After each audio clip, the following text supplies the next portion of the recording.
Hello everyone, I am Indra Pandey from Access Institute. Today in this video lecture we are going to discuss about human health and disease. Last class में हम लोगों ने पढ़ लिया था disease caused by bacteria, disease caused by viruses. आज की class में हम लोग पढ़ने जा रहे हैं disease caused by protozoans. Protozoans को 5 किंगडम क्लासिफिकेशन सिस्टम में किंगडम प्रोटिस्टा में रखा गया है और प्रोटिस्टा में सारी की सारी यूनिसेलुलर यूकैरियोटिक ऑर्गेनिजम्स को हमने रखा था। फिर यहाँ पे हम बात करते हैं जिस डिजीज की, वो डिजीज है मलेरिया। मलेरिया को जो है मलेरिया के लिए रिस्पॉन्सिबल है, जनरली लोग बोलते हैं फीमेल मॉस्किटो है, एनाफिलीज मॉस्किटो बाइट करने से मलेरिया होता है। एक्चुअल में मॉस्किटो जो है वो वेक्टर का रोल प्ले कर रहा होता है। वेक्टर क्या करता है? ट्रांसपोर्टेशन मीडियम की तरीके से एक्ट करता है, लेकिन एक्चुअल में जो कॉज है इस डिजीज का वो कॉज होता है पैथोजन। उसके लिए रिस्पॉन्सिबल है प्लाज्मोडियम वाइवाक्स। प्लाज्मोडियम जो है ये आपका प्रोटोजोआ है और इसकी कुछ स्पीसीज है जो कि डिफरेंट डिजीज के लिए रिस्पॉन्सिबल होती है। फॉर एग्जांपल प्लाज्मोडियम वाइवाक्स, ये वाइवाक्स मलेरिया और बेनाइन टर्शियन मलेरिया के लिए रिस्पॉन्सिबल है। प्लाज्मोडियम मलेरिया ये हमारा क्वार्टर मलेरिया के लिए रिस्पॉन्सिबल है और प्लाज्मोडियम फैल्सिपेरम ये हमारा malignant tertian malaria and black fever malaria के लिए रिस्पॉन्सिबल है। अगर बात करते हैं डिस्कवरी के बारे में, इसके में चार्ल्स लैब्रान थे जिन्होंने एक्चुअल कॉजल एजेंट को डिस्कवर किया था, दैट इज प्लाज्मोडियम। इन्होंने बताया था कि ये जो डिजीज हो रही है मलेरिया उसके लिए रिस्पॉन्सिबल है प्लाज्मोडियम। और फिर आया लैंसीसी ने जो है वो रिलेशनशिप डिस्कवर किया बिटवीन प्लाज्मोडियम एंड मॉस्किटो। तो इन्होंने प्लाज्मोडियम और मॉस्किटो के बीच का जो रिलेशनशिप है उसको जो है वो डिस्क्राइब किया। और फिर आते हैं रोनाल्ड रॉस, और रोनाल्ड रॉस ने जो है वो बताया कि confirmed and discovered oocyte of plasmodium in the stomach of mosquito। इन्होंने बताया कि ये जो मॉस्किटो है इसके स्टमक में oocyte जो है वो प्रेजेंट होते हैं। फिर अगर बात करते हैं ग्रासिसी ने बताया पूरा life cycle, female anopheles mosquito का पूरा लाइफ साइकिल इन्होंने जो है वो डिस्क्राइब किया मॉस्किटो में। फीमेल एनोफिलीज मॉस्किटो जो है वो आपका रिस्पॉन्सिबल होता है मलेरिया डिजीज के लिए। मलेरिया डिजीज की बाइटिंग, अगर ये फीमेल एनोफिलीज मॉस्किटो बाइट कर रहा है तो आपको मलेरिया डिजीज होगी, लेकिन कंडीशन ये है कि ये मॉस्किटो जो है वो इन्फेक्टेड होना चाहिए, इस मॉस्किटो के पास जो है वो पैथोजन यानी कि प्लाज्मोडियम प्रेजेंट होना चाहिए। जनरली हम लोग बात करते हैं डेंगू की, तो डेंगू जो डिजीज है वो हमारा वायरल डिजीज है, उसको याद रखिएगा। डेंगू जो है वो हमारा वायरल डिजीज है, वो प्रोटोजोइक डिजीज नहीं होता है। और डेंगू के लिए जो मॉस्किटो रिस्पॉन्सिबल होता है दैट इज एडीज। तो एडीज मॉस्किटो रिस्पॉन्सिबल है डेंगू के लिए। और जो भी मॉस्किटो हम डिजीज में पढ़ते हैं जनरली फीमेल होती है, तो फीमेल एडीज मॉस्किटो रिस्पॉन्सिबल है डेंगू डिजीज के लिए। और ये डेंगू डिजीज जो है वो हमारा वायरल डिजीज है, ना कि प्रोटोजोइक डिजीज। कई बार लोग ऐसे कंफ्यूज हो जाते हैं कि ये मॉस्किटो की हेल्प से डिजीज हो रहा है, तो इसीलिए ये जो है डेंगू जो है वो वायरल डिजीज ना होकर के प्रोटोजोइक डिजीज है, ठीक। लेकिन मॉस्किटो की वजह से हो रहा है, लेकिन इसका जो कॉजल एजेंट है वो कॉजल एजेंट जो है वो आपका वायरस है, और मॉस्किटो यहाँ पे वेक्टर का रोल प्ले करता है जो कि डिजीज के ट्रांसमिशन में हेल्प करता है। तो यहाँ पे जो है मलेरिया की डिजीज के ट्रांसमिशन में हेल्प कर रहा है आपका प्लाज्मोडियम, तो यहाँ पे प्लाज्मोडियम के ट्रांसमिशन में हेल्प कर रहा है फीमेल एनोफिलीज मॉस्किटो। तो ये फीमेल एनोफिलीज मॉस्किटो यहाँ पे जो है वो रोल प्ले करता है एज ए वेक्टर। अब ये डिजीज की साइकिल देखी जाए, यहाँ पे डिजीज का जो लाइफ साइकिल है प्लाज्मोडियम का वो किस तरीके से कंप्लीट होता है। तो ये जो है यहाँ पे एक इन्फेक्टिव स्टेज होती है, उस इन्फेक्टिव स्टेज को हम लोग बोलते हैं स्पोरोजोइट। स्पोरोजोइट जो है वो इन्फेक्टिव स्टेज होती है, यानी कि अगर मॉस्किटो बाइट कर रहा है और उसमें मॉस्किटो बाइटिंग में स्पोरोजोइट्स प्रेजेंट है, ये स्टेज अगर प्रेजेंट है तो आपको मलेरिया होने के चांसेस होते हैं। तो मॉस्किटो की सैलिवरी ग्लैंड्स में प्रेजेंट होता है स्पोरोजोइट्स, और जब मॉस्किटो आपको बाइट करता है तो यहाँ से आपको स्पोरोजोइट्स आपकी ब्लड के अंदर एंटर कर देता है। फिर ये ब्लड के थ्रू जो है वो पहुंचते हैं लीवर सेल्स में। लीवर सेल्स को हम लोग बोलते हैं हिपैटोसाइट्स। तो लीवर की जो सेल्स है वहां पे पहुंचेगा, वहां पे जाकर के ये साइजॉन का फॉर्मेशन करेगा, यानी कि मल्टीपल टाइम फ्यूजन करेगा, मल्टीपल टाइम फिजन होगा, इसमें साइजॉन का फॉर्मेशन होगा और लीवर सेल को डैमेज करेगा, और फाइनली लीवर सेल को रप्चर करके आप आगे बढ़ेगा। इसके पास ऑप्शन होता है लीवर सेल को रप्चर करने के बाद ये फिर से एक नई लीवर सेल को रप्चर कर सकता है, या फिर दूसरी बार ये जो है वो आपका हमारा जो रेड ब्लड सेल्स है वहां पे जाकर के रेड ब्लड सेल्स को जो है डैमेज कर सकता है। तो अब यहाँ से ये जो मीरोजॉइट्स होते हैं वो मीरोजॉइट्स यहाँ से रिलीज होंगे और ये मीरोजॉइट्स जो है वो हमारे लीवर सेल्स में एसेक्सुअली रिप्रोडक्शन किए, एसेक्सुअली रिप्रोडक्शन करने के बाद उसको बस्ट किए, लीवर सेल को बस्ट करने के बाद ये अब इन्फेक्ट करते हैं आरबीसी को। जब ये आरबीसी को इन्फेक्ट करते हैं तो यहाँ पे एक स्टेज आती है जिस स्टेज को हम लोग बोलते हैं ट्रोफोजॉइड स्टेज। और ये ट्रोफोजॉइड स्टेज जो है वो सिग्नेट रिंग लाइक, ये जो स्ट्रक्चर है ये सिग्नेट रिंग लाइक स्ट्रक्चर, कैसा स्ट्रक्चर होता है, सिग्नेट रिंग लाइक स्ट्रक्चर होता है। और यही ट्रोफोजॉइड स्टेज जो है वो एक केमिकल से क्रिएट करता है जिसको हम लोग बोलते हैं हीमोजोइन, और यही हीमोजोइन मलेरिया जो डिजीज होता है उसमें रिस्पॉन्सिबल होता है चिलिंग एंड शिवरिंग के लिए। फिर यहाँ से लीवर सेल्स को डैमेज करने के बाद जब ये ब्लड सेल्स में आती हैं तो ब्लड सेल्स में ये एसेक्सुअली अपना जो है मोड जो है वो बढ़ाती हैं, अपना नंबर जो है वो बढ़ाते हैं। और फिर यहाँ से जब ब्लड सेल्स में रहते हैं तो इनके पास ऑप्शन होता है ये दूसरी ब्लड सेल्स को इन्फेक्ट करें और या फिर गैमेटोसाइट्स का फॉर्मेशन करें। तो यहाँ से जो गैमेटोसाइट्स बनते हैं एक मेल गैमेटोसाइट्स यानी कि माइक्रो गैमेटोसाइट्स बनता है और एक दूसरा जो है वो मेगा गैमेटोसाइट बनेगा।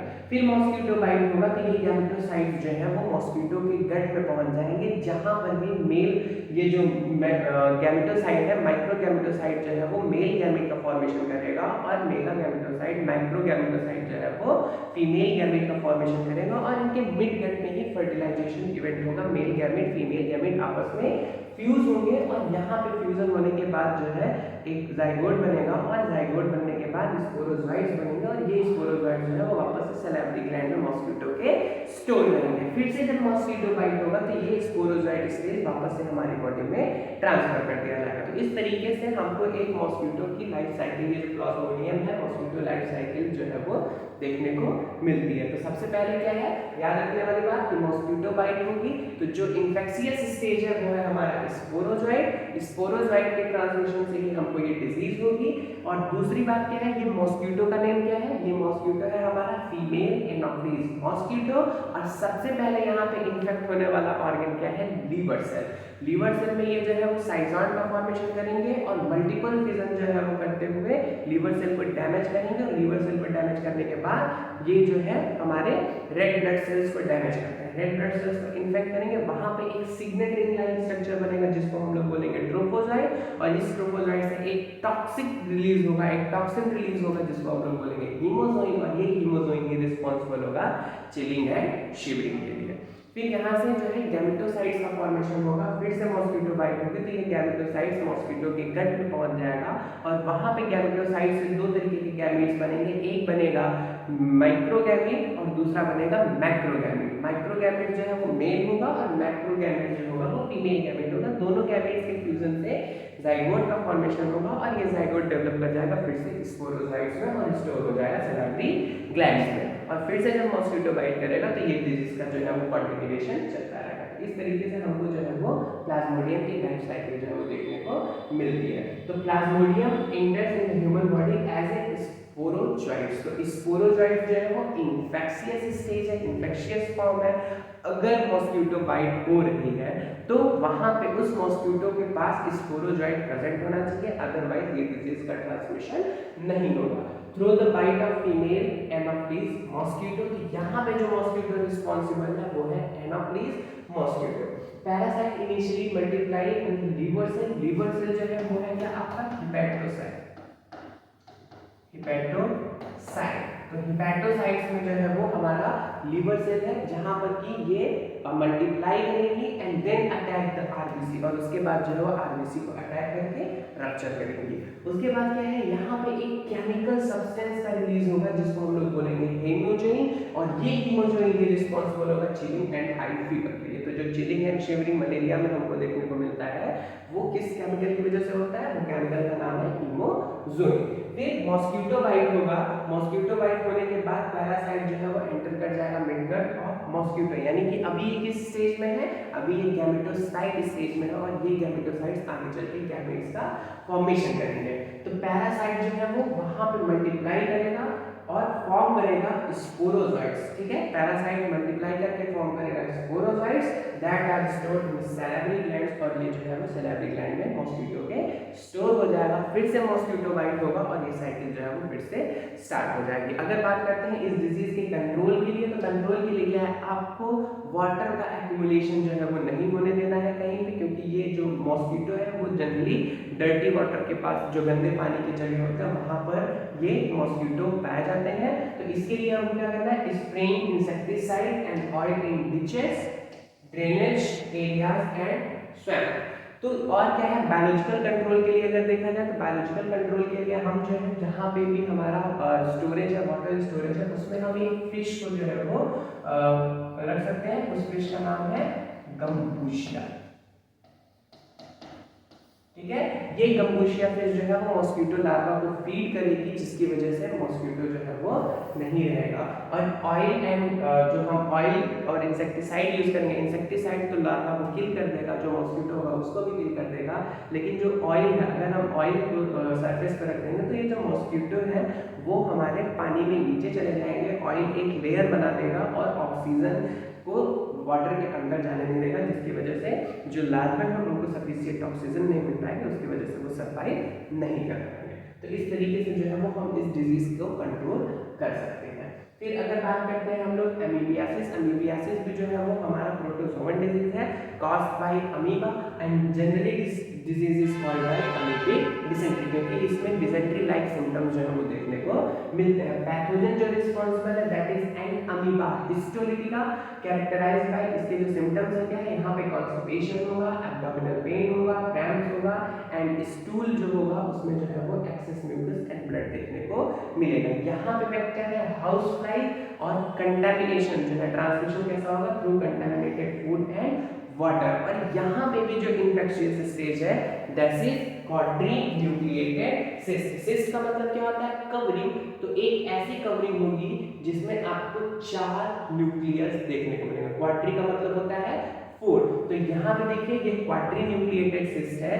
ये क्वाड्रीन्यूक्लिएटेड सिस्ट जो है आप इसको क्या करेंगे, इसको आपने कंटामिनेटेड फूड और वाटर के थ्रू इसको जब आपने कंज्यूम कर लिया तो यहाँ पे ये सिस्ट जो है वो अब इंसिस्टेशन होगा, एक्सिस्टेशन यानी कि ये सिस्ट वॉल ब्रेक होगी और ट्रोफोजोइट स्टेज जो है वो रिलीज होगा, और ये ट्रोफोजोइट स्टेज जो है वो आपको बीमार करेगा, इन्फेक्ट करेगा, आपकी जो इंटेस्टाइनल सेल्स हैं, जो आपकी सेल्स हैं उसको जो है वो इन्फेक्ट करेगा, और उसके बाद जो है ये फिर से सिस्ट का फॉर्मेशन कर सकता है, यानी कि अपने चारों ओर एक मेम्ब्रेन का सिक्रेशन कर लेगा और फिर से सिस्ट बना लेगा, और इसके न्यूक्लियस में जो है वो डिवीजन देखने को मिलेगा। और जब यहाँ पे 4 डिवीजन हो जाएगा, 4 न्यूक्लियस प्रेजेंट होंगे, तो ये आपके फीसेस के थ्रू जो है वो बॉडी से बाहर डिस्चार्ज हो जाएगा और फिर से किसी दूसरे सब्सटेंस को कंटामिनेट करेगा, और जिसकी वजह से ये डिजीज का साइकिल कंटिन्यू चलता रहेगा। तो यहाँ पे जो इन्फेक्टिव स्टेज है दैट इज क्वाड्रीन्यूक्लिएटेड सिस्ट, यानी कि एक ऐसी कवरिंग जिसके अंदर 4 न्यूक्लियस प्रेजेंट है, वो है यहाँ पे इन्फेक्टिव स्टेज क्वाड्रीन्यूक्लिएटेड सिस्ट। तो अमीबियासिस के लिए जो इन्फेक्टेड स्टेज है दैट इज क्वाड्रीन्यूक्लिएटेड सिस्ट। फिर अगर बात करते हैं डिजीज कॉज बाय हेलमिंथ, यानी कि जो वॉर्म्स होते हैं उनकी वजह से जो डिजीज कॉज हो रहे हैं उनको लिए हम टर्म यूज करते हैं डिजीज कॉज बाय हेलमिंथ। तो जो पहला डिजीज हम पढ़ने जा रहे हैं that is ascariasis. Ascariasis is caused by ascaris lumbricoides. Ascaris जो होता है वो हमारा एस्कैरिमेंथीज है। यहाँ पे हमने जो देखा था एस्कैरिस में 2 वैरायटी होती है, एक मेल होता है एक फीमेल होता है।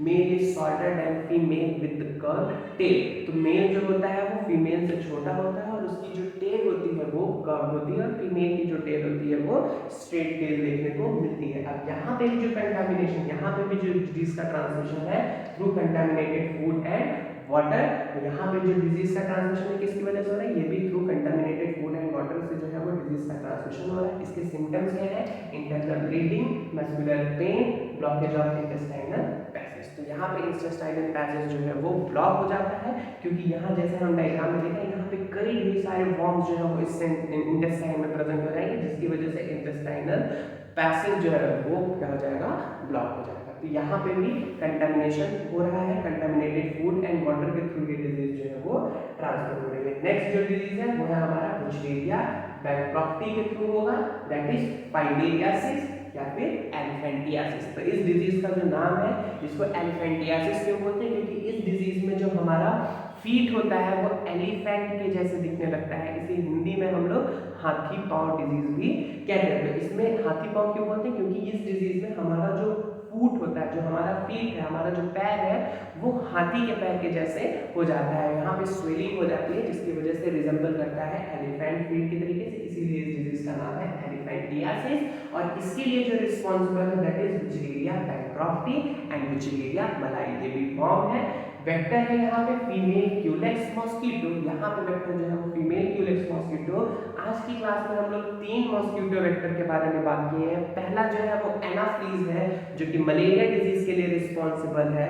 दूसरा है फीमेल एडीज जो कि हमारा डेंगू मॉस्किटो के लिए रिस्पॉन्सिबल है। और एक तीसरा वेक्टर जो कि क्यूलेक्स मॉस्किटो है और ये हमारा रिस्पॉन्सिबल है फाइलेरियासिस डिजीज के लिए। अब इस डिजीज के सिम्टम्स है इन्फ्लेमेशन ऑफ लिम्फेटिक वेसल्स, तो लिम्फ की जो वेसल्स है उनमें inflammation, characterized by swelling of the legs, यहाँ पे क्या है, जो लेग है, पैर है, उसमें स्वेलिंग होगा, scrotum and other part of the body, यहाँ पे जो है वो स्वेलिंग देखने को मिलेगा। इफेक्टिव ऑर्गन जो है वो यहाँ पे लिम्फ है, लिम्फेटिक सिस्टम जो है वो आपका इफेक्टिव ऑर्गन है। और जो हेलमिंथ की वजह से जो डिजीज होते हैं उसके लिए जो ट्रीटमेंट के लिए हम यूज करते हैं एंटी हेलमिंटिक ड्रग्स। तो एंटी हेलमिंटिक ड्रग्स जो है वो इस डिजीज के क्योर के लिए जो है वो रिस्पॉन्सिबल है। डिजीज कॉज्ड बाय फंगस, अगर फंगस में डिजीज की बात करें तो हम जो डिजीज पढ़ते हैं वो रिंग वॉर्म है। रिंग वॉर्म डिजीज में क्या होता है, यहाँ पे ड्राई स्केली लेशंस देखने को मिलते हैं, यानी कि स्किन जो है वो एकदम ड्राई हो जाएगी, उसमें रिजेस देखने को मिलेंगे और उनमें हल्का सा भी डैमेज होगा तो वहाँ से ब्लीडिंग होने लगेगी। और ये जो है स्केली और ड्राई स्किन जो है वो various part of the body में देखने को मिलेगी, जैसे सच है स्किन, नेल्स एंड स्कैल्प। यहाँ हम डिजीज में देख रहे हैं कि यहाँ पे जो स्किन है वो ड्राई हो चुकी है और यहाँ पे हमको स्केली यानी कि बहुत थिन स्किन हो जाती है और इजीली जो है वो स्किन डैमेज हो जाती है। तो ये जो रिंग वॉर्म डिजीज है इसके लिए कुछ स्पीसीज का कुछ जीनस रिस्पॉन्सिबल है, जैसे माइक्रोस्पोरम, ट्राइकोफाइटॉन और एपिडर्मोफाइटॉन। तो ये जीनस है जो कि रिस्पॉन्सिबल होते हैं फंगल डिजीज के लिए। और स्पेशली जो डिजीज है वो है हमारा रिंग वॉर्म। तो इस तरीके से हम लोगों ने आज की क्लास में पढ़ा जो डिजीज होते हैं। अच्छा, ये जो फंगल डिजीज है इनके ट्रीटमेंट के लिए जो है हम एंटी फंगल मेडिसिन या फिर एंटी फंगल क्रीम जो है वो यूज करते हैं। तो आज की क्लास में हम लोगों ने बात किया disease caused by protozoa, disease caused by helminth and disease caused by fungus.